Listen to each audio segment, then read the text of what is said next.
warahmatullahi wabarakatuh.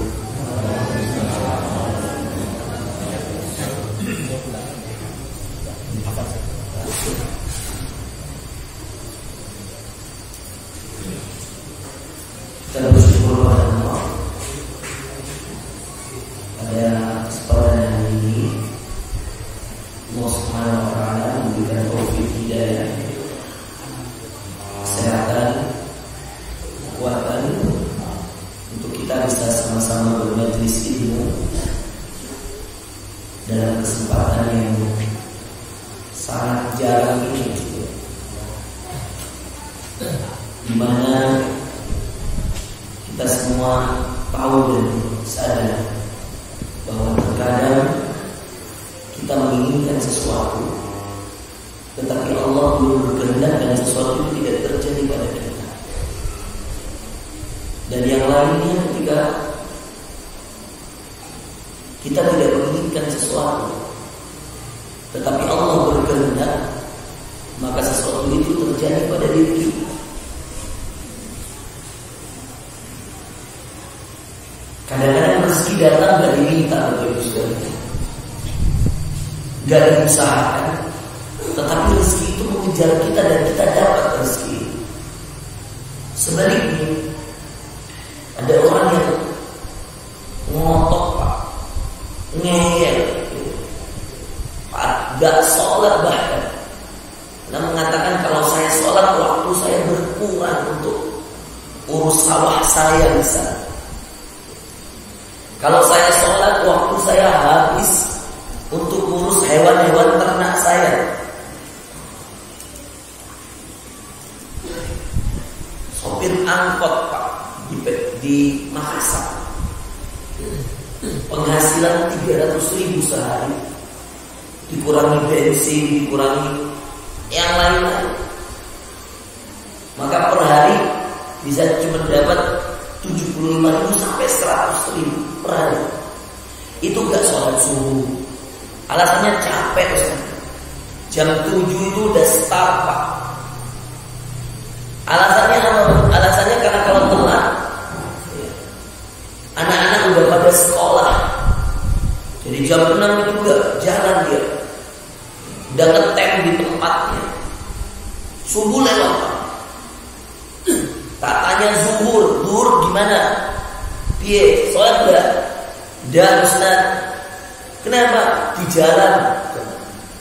Kalau mengikuti semua dunia, gak ada waktu untuk Allah, Pak. Kalau mengikuti semua urusan dunia, gak ada waktu untuk Quran, Pak. Tanyain, asar gimana, Pak? Asar piye, Pak? Kata dia, gak ada waktu, Ustaz. Masih di jalan. Maghrib piye, Pak? Gak ada waktu, Ustaz. Masih di jalan. Isya piye, Pak? Isya gak ada waktu, Ustaz. Masih di jalan. Pulang capek tidur. Saya katakan, Pak, jadi sholatnya kapan? Dia katakan Jumat.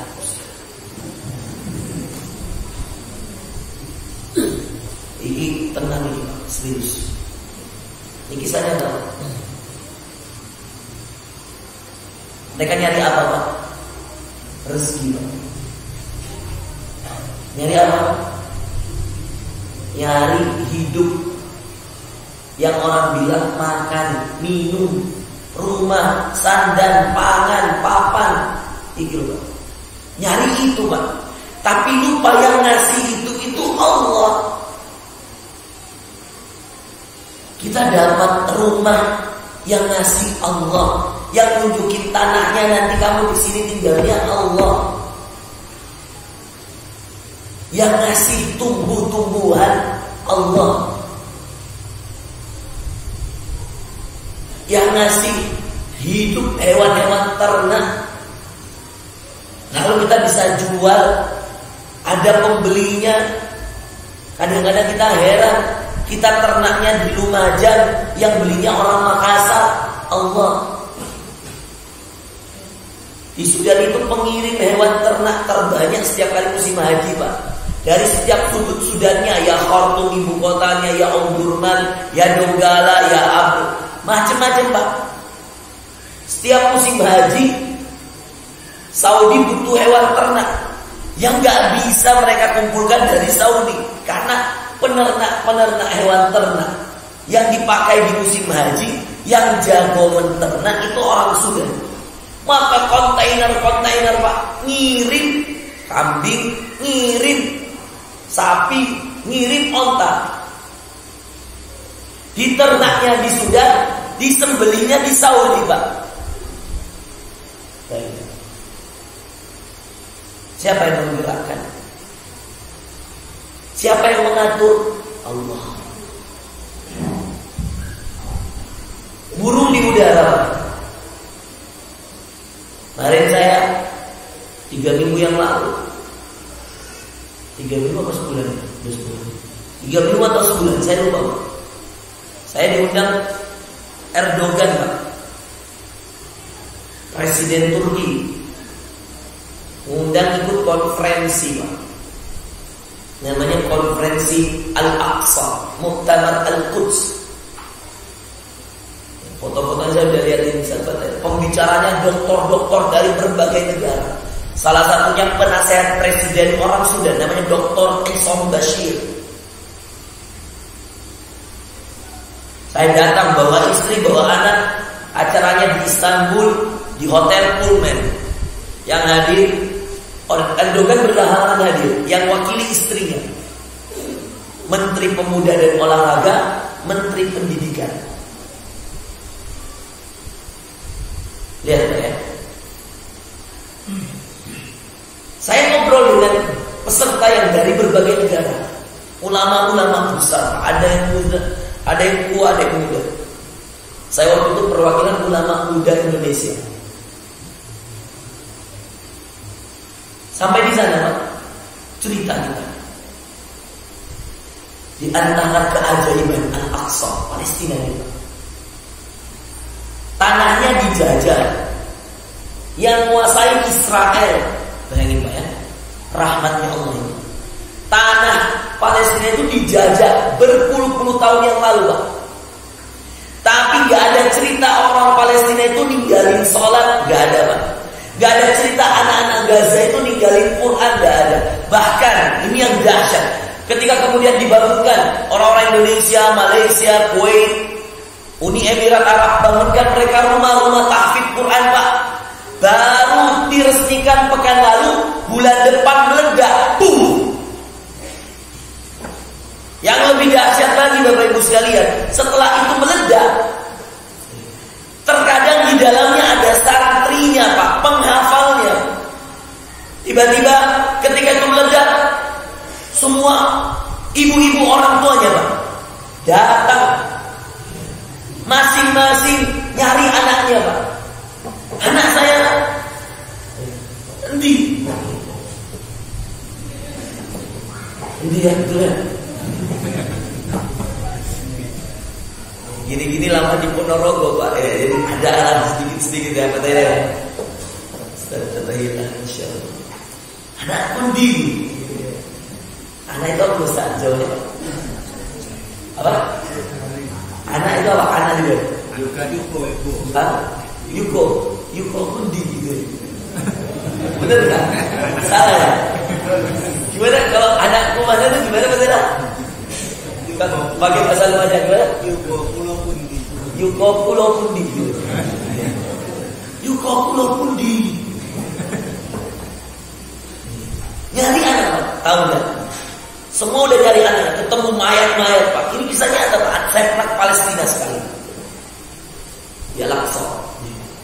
Tapi nggak bisa masuk Gaza Pak. Cuman kita nitip uang di perbatasan, ngasih uang anak-anak Gaza. Jadi kita kunjungi Al-Aqsa karena nggak mungkin bisa masuk Pak, karena visanya dari Israel. Nitip uang untuk anak-anak Gaza. Ketika ada meledak, salah satu rumah ini diceritain oleh salah seorang muhafidz Quran di Gaza. Jadi Ustaz itu waktu zuhur kira-kira menjelang zuhur jam-jam 11 seperti itu. Mereka sedang ngaji, sedang hafal, mau persiapan sholat zuhur, tiba-tiba meledak, boom.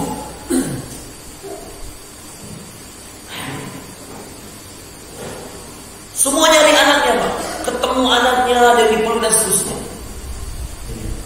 Dan hampir semua orang tua, ibu-ibu yang ketemu anaknya, Pak, itu tidak ada yang bersedih sampai senangis-nangisnya dia. Mereka ketemu anaknya, ambil mayatnya, dipeluk anaknya, lalu mengatakan, ya, tunggu ibu di surga. Bahkan ada seorang ibu, Pak, itu nggak tahu kalau itu ada meledak. Dia lagi nyuci, tiba-tiba tetangganya itu datang lalu mengatakan, ya, kamu nggak tahu ada berita bahwa gedung sekolah anak kita meninggal, gedung sekolah anak kita meledak.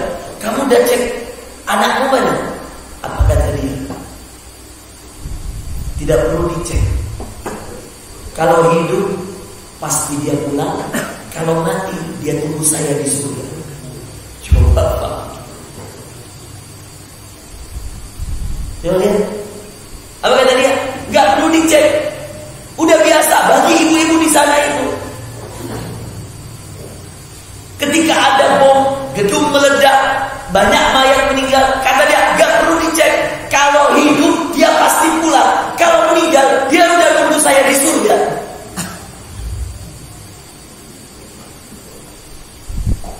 Seorang ibu pejuang, Pak.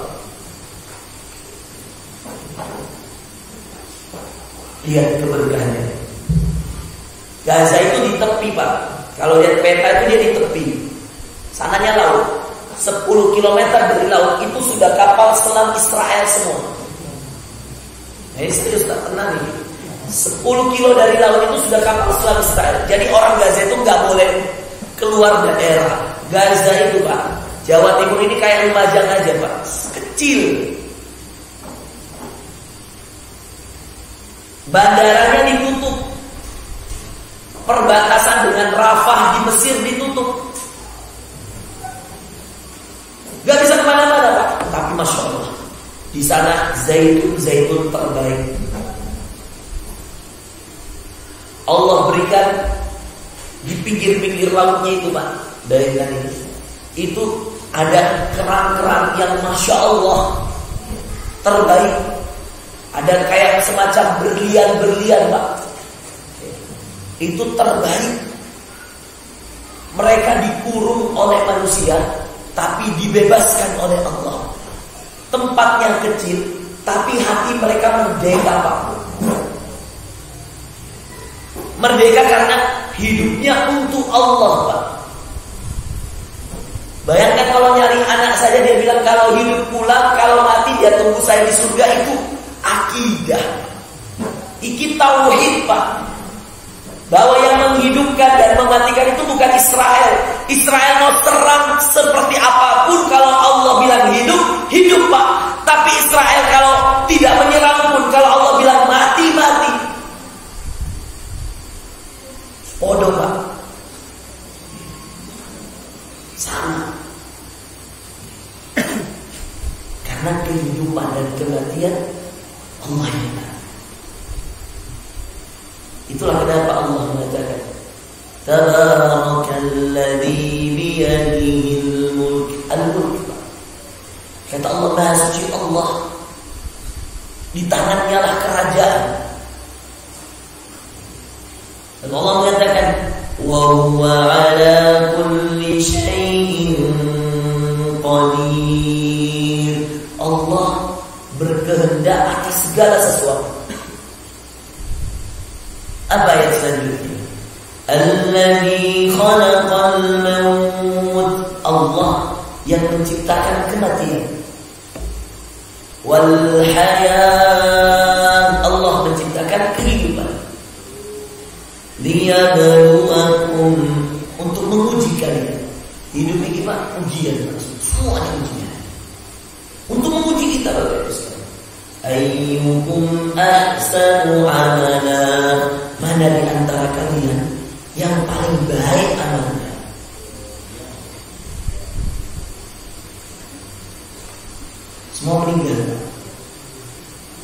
Ustadz Imron udah meninggal. Ketemu saya di Brunei Pak. Waktu itu masih merintis Bahrus Syifa. 2012 saya diundang ceramah di Lumajang. Pesantrennya Bahrus Syifa. Belum ada bangunan Pak. Ustadz Fatahillah ini masih di Lampung. 2013 saya ceramah di Lumajang Pak. Ketemu Ustadz Imron. Setelah saya pulang dari Brunei Pak, 12 hari saya diundang Raja Brunei Pak, Sultan Hasan Bolkiah, isi ceramah di depan guru-gurunya gimana ngajari anak hafal Quran. Metode dari Sudan yang saya bawa. 12 hari saya ceramah kemana-mana Pak, termasuk kepada majelis-majelis taklimnya orang-orang Indonesia di sana yang dinamakan Majelis Taklim Zanjabil. Makanya Bahrus Syifa punya majelis taklim ibu-ibu namanya Majelis Taklim Zanjabil. Itu dari Brunei Pak. Ceramah saya kanan kiri Pak, ketemu orang A, orang B. Termasuk saya pernah nginap di rumahnya Pak Agus Jamil, salah satu donatur pewakaf Bahrus Syifa.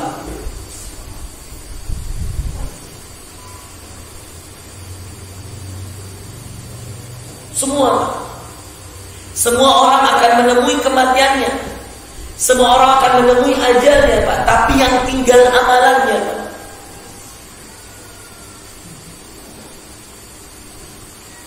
Kajian ini dimulai tahun berapa Pak? Sudah 25 pekan. 25 pekan ya. Berarti itu berapa lama? Berapa bulan itu? 8 bulan. 8 bulan. Iya, 8 bulan. Saat Imron pernah ceramah sini? Pernah? Yang membuka kampung Quran, yang membuka kampung Quran dia. Masya Allah. 2019. Sebelum meninggal berarti. 2019 dia buka, dia meninggal 2020. Iya, 4 bulan setelahnya. Oh, gitu Allah Pak. Pilih. Hamba-hambanya itu udah dipilih. Kapan yang mau diberi kehidupan, kapan mau diberi kematian. Maunya Allah Pak. Ada yang mengatakan, oh masih muda Ustaz Imron. Kalau Allah udah sayang, panggil Pak. Kita semua mau menghadap Allah Pak. Kita semua akan kembali pada Allah Pak. Kita semua akan mempertanggungjawabkan semua amalan kita di hadapan Allah. Makanya hidup itu ujian, mati juga ujian Pak. Kaya ujian, miskin ujian. Yang rugi sudah miskin jauh dari Allah. Saya tak sampaikan ke supir, mohon maaf Pak, kalau di Makassar namanya PT itu angkot Pak, yang tadi saya cerita gitu. Yang pagi subuh gak sholat, zuhur gak sholat, asar gak sholat, maghrib gak sholat, isya gak sholat, penghasilan cuma 100.000 bersih. Itu kalau bersih, kalau lagi ramai. Kalau banyak Gojek, banyak Grab, akhirnya angkot berkurang. Kadang-kadang mereka bilang cuma dapat 25.000 bersih, potong bensin, potong pajak. 25.000 Pak, anak 5. Saya katakan, Mas, anak 5 itu titipan, semuanya dititipi rezeki. Tapi kalau masnya sampeannya nggak sholat, piye? Anakmu nggak mungkin habis rezekinya, tapi umurmu pasti habis. Saya katakan, nangis Pak. Saya keluarkan uang 1 juta Pak, saya kasih. Saya bilang mulai hari ini. Dia bilang, ini apa itu Ustaz? Ini apa? Saya bilang, ini rezeki dari Allah. Kamu pernah minta? Gak pernah. Allah pertemukan saya dengan kamu. Saya bilang, mau gak sholat? Jaga 5 waktu. Tapi piye Ustaz? Saya bilang, berhenti. Sebelum zuhur, cari tempat sholat 5 menit. Saya katakan, cuma 5 menit. Zuhur itu 5 menit. Kamu gak akan terpengaruh apa-apa. Asal berhenti 5 menit. Penumpangmu mau turun, monggo. Mau ganti angkot yang lain, monggo. Mau nunggu kamu sholat, monggo. 5 menit. Dia terima uangnya, dia peluk saya kasih bingkisan, isinya sarung mukena Quran. Dia terima. Saya katakan sama dia, Pak, orang kaya gak sholat, rezekinya ada. Orang miskin gak sholat, rezekinya ada. Sengsaranya beda Pak. Miskin, gak sholat, dunia akhirat menderita. Iya Pak. Kaya gak sholat, berbangga-bangga di dunia, tapi mohon maaf, binasa di akhirat, hancur di akhirat. Paling tenang Pak, saya katakan, paling tenang. Gak usah mikir rezeki, gak usah berhitung berapa duitmu. Terus saja beribadah sama Tuhanmu Allah, maka urusan duniamu pasti selesai.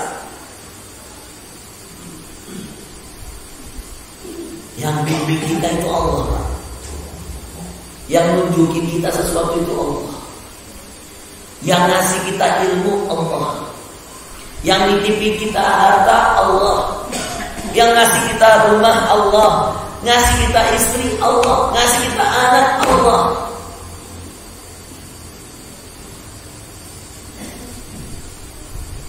Ada rumahnya kecil Pak, anaknya banyak Pak. Artis hijrah Pak, ya jadi pelajaran Pak. Saya ini habis ceramah Pak, habis di tempatnya anak-anak musyawarah Pak, anak artis hijrah Pak. Ari Untung dengan istrinya Penita, Teguh Wisnu dengan istrinya Siren Sungkar, Dimas Seto dengan istrinya Dini Aminarti. Itu semua saya ceramahin Pak, di Jakarta kemarin. Dewi Sandra dengan istrinya Agus Rahman, Jakarta kemarin Pak. Saya pembina mereka Pak, main bola bareng, saya ceramah bareng. Teguh Wisnu itu punya istri namanya Siren Sungkar. Siren Sungkar ini punya adik artis juga namanya Saskia Sungkar. Saskia Sungkar suaminya artis namanya Irwan Syah. Dua-duanya artis Pak, kaya, rumahnya besar Pak, di Jaksel sana Jakarta Selatan, gede rumahnya. Duitnya wakeh Pak, wakeh bener. Wakeh itu apa kaya ya? Mohon maaf kalau ada salah-salah Pak. Duit wakeh Pak.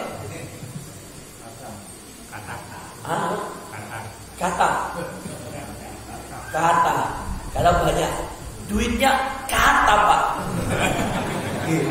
Gitu ya. Duit itu duit. Pak Tela ini nggak ngajar apa? Yotro. Kalau duitnya banyak gimana ngomongnya? Yotrone kata. Iya Pak. Suami artis, istri artis. Irwan Syah Saskia ini kisah nyata. Cek aja YouTube-nya kalau mau nonton filmnya, mau nonton kisahnya. Anaknya yang baru lahir hasil bayi tabung percobaan yang kesekian puluh kali.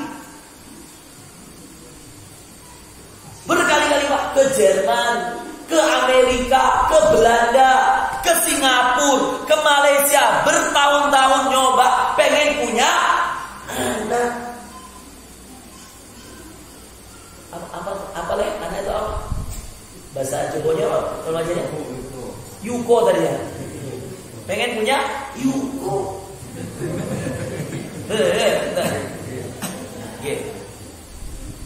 Coba. Yotro duit. Duit. Yuko anak. Go.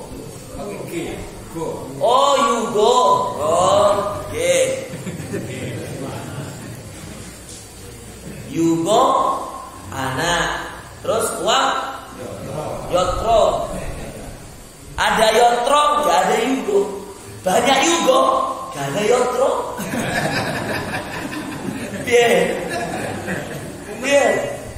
Mumet. Gak usah mumet, karena semuanya sudah diatur oleh yang ada banyak Pak, jangankan Yotro,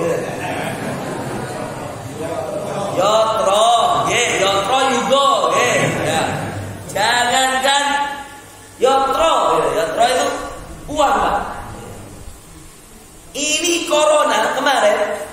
Gara-gara corona Pak, oksigen jadi mahal Pak. Di Jakarta tabung oksigen itu puskesmas rebutan Pak. Gara-gara corona kita baru sadar bahwa nikmat tinggal di Balai Kambang, nikmat tinggal di Balai Kambang enak tenan Pak. Gak ada masker, iya kan? Enak. Coba ke Kota Lumajang Pak, pas corona nih, gak pakai masker pulang. Di sini enak Pak, air dingin, udara segar, pohon banyak. Di Makassar Pak, ya Allah. Di Jakarta, astagfirullah, oksigen Pak, mahal Pak. Kakak kelas saya meninggal karena corona Pak. Umur 34 tahun, baru Roswan. Orang Jakarta Pak. Baru mau S3 coba bayangkan. Mahal Pak, coba bayangkan. Oksigen Pak, ini serius, tenang ini. Oksigen, sampai orang kesulitan dapat itu. Ada satu tabung oksigen, karena sudah sangat jarang Pak. Ada yang ngejual sampai harga 11 juta dan dibeli. 11 juta, satu tabung Pak. Dibeli, gimana orang gak ada lagi. Orang Pak kalau udah masalah hidup atau mati, apapun dikeluarkan Pak. 11 juta Yotro Pak. Iki 11 juta ini, iya, lumayan Pak bawa ke sini tuh. Daripada beli oksigen, bawa aja ke sini, hirup udara segar sini Pak. Betul ya? Karena kita nggak bersyukur Pak. Dianggapnya semua yang kita punya itu karena kepintaran, karena usaha, kekuatan, kecerdasan. Gak Pak, karena ilmu bukan, kekayaan bukan, karena Allah izinkan. Wa ma tasyauna illa ayyasha Allah. Tidak ada yang kamu miliki, tidak ada yang kamu punya, illa ayyasha Allah, kecuali semuanya atas kehendak Allah. Kamu mau sesuatu, Allah mau sesuatu, yang jadi pasti maunya Allah. Kamu inginkan sesuatu, Allah juga ingin sesuatu, yang mau jadinya Allah.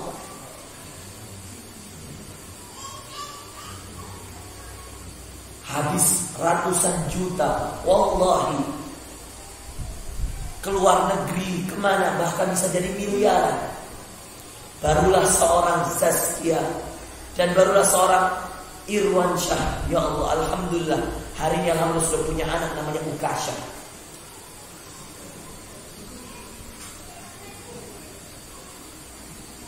Ratusan juta Pak. Mohon maaf nggih, di Balai Kambang Pak, gak perlu ratusan juta untuk punya anak Pak. Gak perlu pakai bayi tabung Pak. Ya, istrinya bilang, Mas, aku udah 2 bulan gak haid. Suaminya bilang, loh, kamu hamil lagi? Istrinya bilang, loh kok kamu nanya, kan kamu yang buat. Coba paham ya? Ada yang mudah sekali punya Yugo Pak, padahal Yotronya gak ada. Paham gak? Bener gak Pak? Hamil lagi, hamil ya. Gimana? Rezeki jangan ditolak. Banyak yang mau punya anak gak bisa punya anak.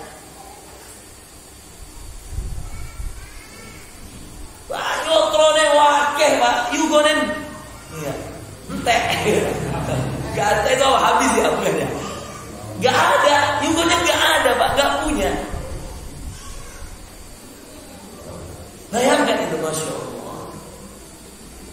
Nah ini itu, kalau diikuti semua dunia Pak, maka gak ada ujungnya. Masya Allah Pak, 3 bulan setelah saya kasih uang itu sopir angkot 1 juta rupiah Pak, berhenti dia angkot Pak. Saya katakan, lah kok berhenti Pak, kok berhenti jadi angkot, kenapa Pak? Dia katakan, Ustaz, saya udah nyoba Ustaz. Udah nyoba berhenti sholat, penumpang marah-marah Ustaz. Jadi katanya mobilnya itu Pak diberhentiin, saya turun sholat ya. Yang mau nunggu silahkan, yang mau turun semua. Paham? Apalagi kata dia zuhur, asar, maghrib, isya. Kenapa? Baru ngambil penumpang, udah azan isya, berhenti lagi, turun lagi. Paham Pak? Karena dia merasa, ini Masya Allah, dia merasa apa? Dia merasa punya amanah janji sama saya. Kata dia, saya kan sudah terima uang dari Ustaz, sudah terima sahur dari Ustaz, maka uang 1 juta yang saya terima itu saya janji dalam diri akan mengamalkan amalan Ustaz. Maka setiap waktu sholat Ustaz saya berhenti.